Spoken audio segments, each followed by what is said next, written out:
Hai wargi Jabar, hari ini aku ada di Desa Wisata Cinunuk. Desa wisata yang berbasis seni budaya dan pendidikan tradisional. Yuk kita langsung ke pusat informasinya.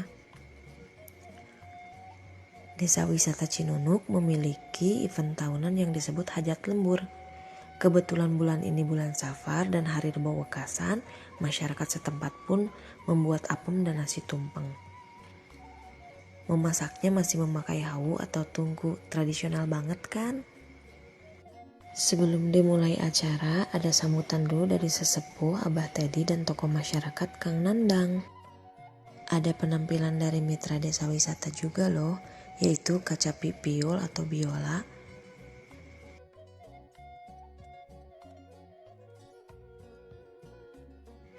Di sini juga ada homestay dan balai etnik atau sering disebut saung Abah.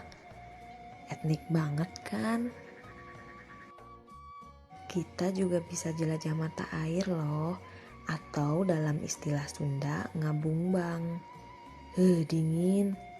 Selain itu, beberapa atraksi wisatanya ada seni wayang golek purwa, seni jaipongan dan babajidoran, seni reak atau